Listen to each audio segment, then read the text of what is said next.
Good afternoon. It has been a minute since I've made a video. Don't know where this is going to come. Don't know what it's going to lead through. Maybe a little update. Maybe a little catch up. Maybe throw out some pearls of wisdom for your journey in life. You know? What has been new with me? Well, it's now the new year, the year of the horse, with the element fire. I referenced this in a earlier video, and the Chinese New Year has a little bit more of a delay than the Western system of a new year. But what's the symbolism in that? What is the conceptual meaning about that? You see, the horse represents new beginnings, new experiences, opportunities that you never probably saw coming. It also means that new channels open up, new connections aligned in meaningful purpose for your growth, to challenge you in your growth, and to support you in your growth. Maybe encouragement. Maybe a stranger on the street gives you a word of encouragement. Maybe a friend gifts you an item that is in alignment to your personal growth in your line of living of a life experience. We go through transitional periods. Remember I said that energy circles, but it's non-linear. It has no form, more of a formless form, but is alive, vibrant, flowing, is around all living things, flows through all living things, emits out of all living things. That universal living energy is drawn in with every breath you breathe in. And all energy that is no longer usable is released through your exhalations. Some call it oxygen, the release. Some call it carbon dioxide, right? Sometimes we throw things at our body, into our body, because it appeals to us in our primary senses, but doesn't serve the body in a high vibrational capacity. Sometimes we do it with food. Other times we do it with substances. Sometimes we do recreational substances. Or we make excuses and say, just to take the edge off, throw some alcohol in there, some recreational drugs, etc., etc. Well, your body captures that as a memory, and it stores it in your cellular field within your body. Your mind captures it, and it stores it within your mental field. As well as your heart body, it stores it in its emotional field. And the more and more you compound, which is basically consuming, the more it builds up. To a point where it has knocked at your door of awareness, trying to get your attention, but you might ignore it. You might cast it aside, pay no attention to it, or kind of dismiss it as, oh, it's just an itch, got a little pain, It's nothing, it'll go away. What you're doing is you're dismissing the intelligence of your body, letting you know, hey, we need some vibrant energy in this area. We need some living energy in this area. After a while, it takes its toll. And just like creditors and debitors, your body holds on to a debt. And if not remedied, it can experience declination. And it can show up in mental signs, it can show up in physiological signs, it can show up in emotional signs. So what are you doing to take care of your body? What are you doing to take care of your mind? What are you doing to take care of your emotional body, your spiritual body, and the energy field emitted out of you that is expanded from you? Are you eating with intention? Are you moving with aligned purpose? Are you stressing? Are you allowing yourself to be filled with worry, anxiety about tomorrow? Well, tomorrow hasn't come yet, and yesterday has already passed. So all you have is the present moment. So if that is the vibration and frequency that you are anchored in, you attract the outcome into your experiences because you are vibrating in that frequency. Now, I'm not saying that all experiences are going to come in that way, but this is where you take accountability for some of the experiences that comes into your field, into what we call life experiences. But let's think about this for a moment. If I decide not to take care of my body and throw anything at it because it appeals to my taste, or it looks visually stimulating, or it smells aromatically pleasing, but is filled with harmful fillers and chemicals, and I dismiss the fact that that is in my food, but I consume it because I like the taste of it.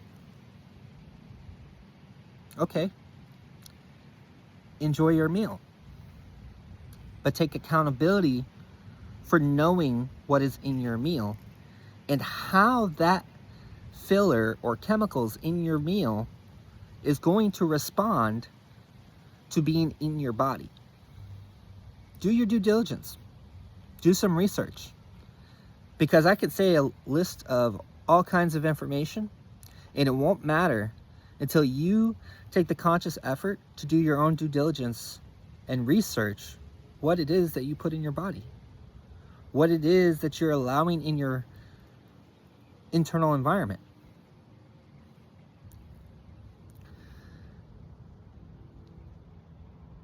There are many things that challenge us in life, things that we have no control over, of the experience flowing in, but we have control over how we choose to respond to it. This month, at the beginning of this month, my mom passed away. Nearly 5 days later, my dad passed away. 9 to 10 days later, on the 8th, my aunt passed away. I don't bring this out for sympathy. I don't bring it out for empathy. I highlight this because even in a holistic-minded practice and daily practice of application does not mean that you don't experience some gut punches. okay? But how you choose to respond, that's your choice. Some respond in grief. Some respond in anger, frustration. Some respond in sadness. Label it a sense of loss. But I see it differently. I see it as a transition.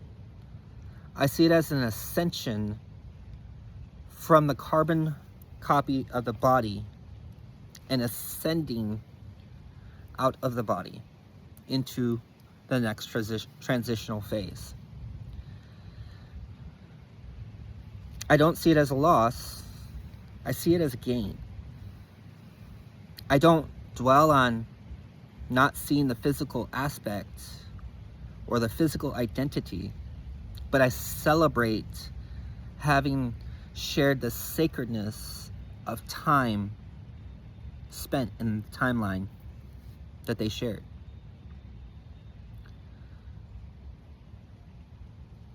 Can it drain you? Absolutely.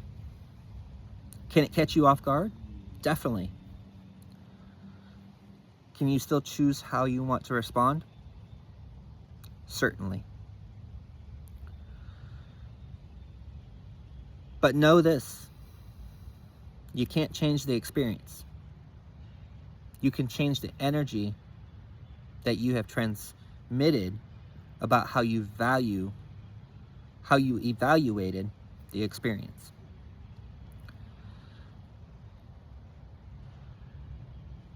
I've leaned on people. Yes, me. I've leaned on people. And I said, hey, this is what I'm experiencing. It feels like a gut punch. Kind of felt like I was in the Truman Show and I was the only one that didn't have a script and knowing how to respond.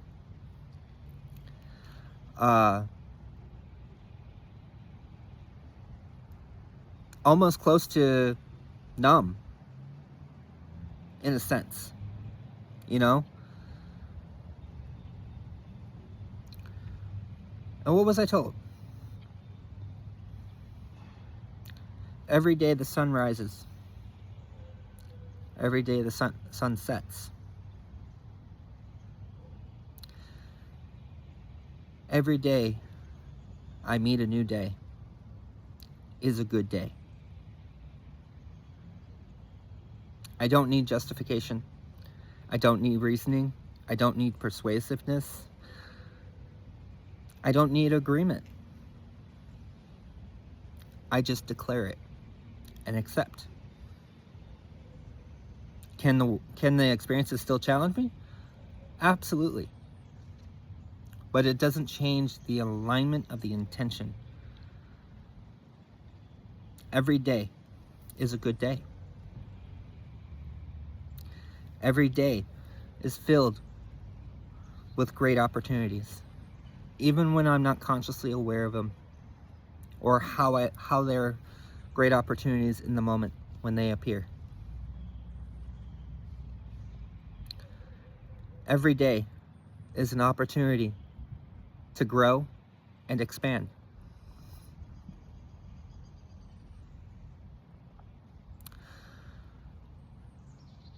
So I say that because a lot has happened.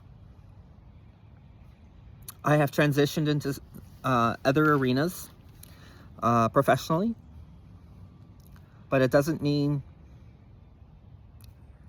I disappear at the core principle of what I practice and what I bring to the outside world and helping you utilize the tools and resources to put your best foot forward and taking accountability and responsibility for your well-being, your health.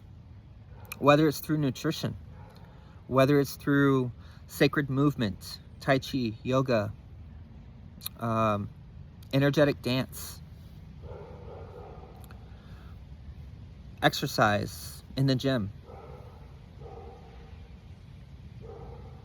Maybe it's equipping with resources, knowledge, to help navigate you, to open up to unfamiliarity.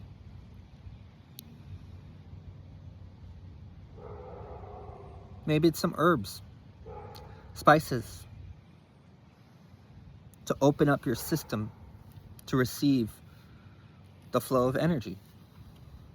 And let's talk about energy. I have recently started combining 3 modes of healing energy together, infusing it into practice of meal consumptions, from beginning creation to plating and serving and consuming, to movement, and everywhere in between. Grounding, meditating. I have combined the elements of the use of the natural healing system of Reiki, the natural healing system of Tao, which Tao is everything. It's just like Reiki, but Chinese culture, and some Thailand background, which is a balance of nature. It's balancing inner alchemy, the primary elements. And it speaks on 3 tians, which is brain, heart, and abdominal. Okay.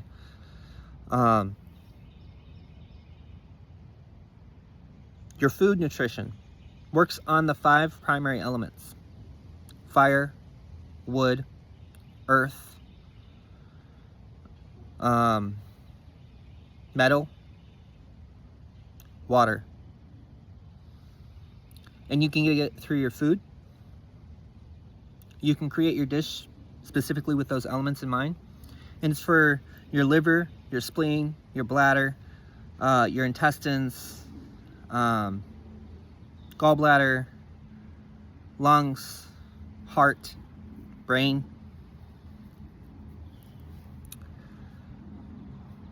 But knowing isn't just enough. You are more than enough. But knowingness into practice is called cultivation, where you cultivate balance within your body. I spoke on 3.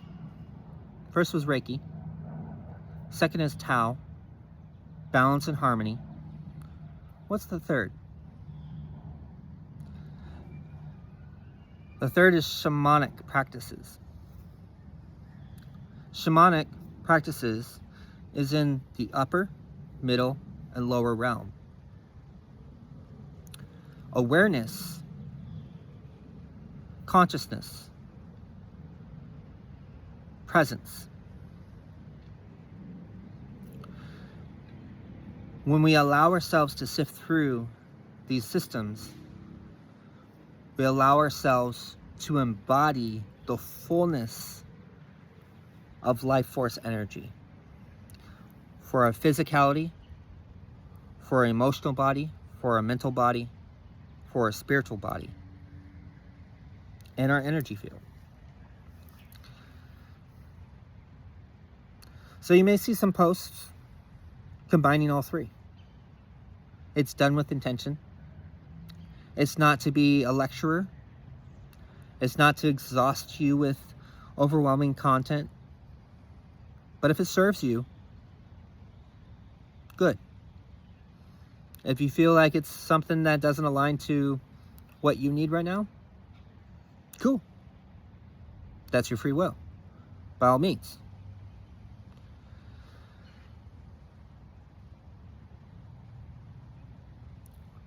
But what do I do with all that knowledge? Put it into practice. There is no time like the present, because all things occur in the present moment. You can write up excuses and say, I'll put it off till tomorrow? What if tomorrow doesn't come? And what you thought you had more time left, you didn't. And what you could have done to remedy health, well-being, homeostasis, you put off. That's your free will, by all means. But out of every free will choice comes the experience. And like in Tao, or the yin and yang of balance, there's always a little dark in light. There's always a little light in dark. They do not compete for space. They share space in an orbiting fashion.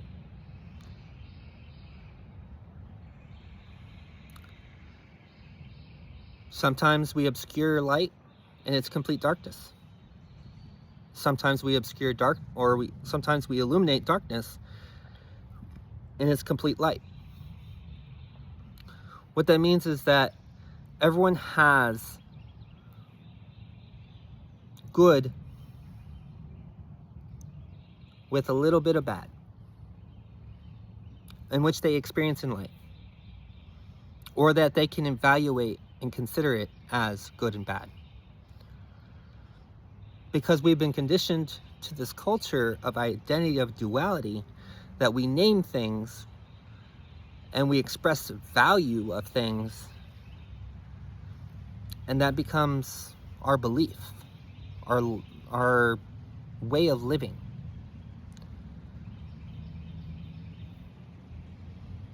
So what way do you want to live? If you had a choice to rewrite your programming and to live life as you desire,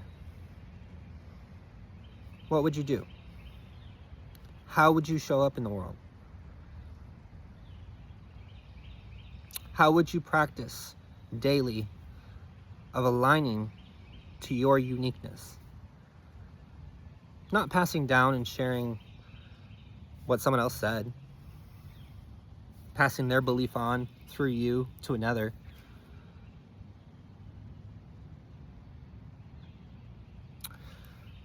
The whole purpose of this is to bring you back to your authentic, unique self. Light will always show up. Things done in secret and things done in the dark will always come to the light. May not come to the light when you want it to, or have expectations of it to, but it always comes to light. And how do you respond? Me? I felt a sense of release, of a burden that I didn't realize I was carrying for such a lengthy amount of time. Threw it in the closet and forgot about it. Didn't allow it to affect me. But something in experience brought it out. It brought my focus back to it in its own unique way. You see, in Tao, we don't force something. We are present and we allow what it is to unfold as it's going to, without determining whether it should or should not, without being anguished about trying to control the outcome. You can make a dozen plans. Let's say you can make 1,000 plans. And out of those 1,000 plans, you plan it down strategically, specifically, logically, emphatically, emotionally. You visualize it, you mentalize it.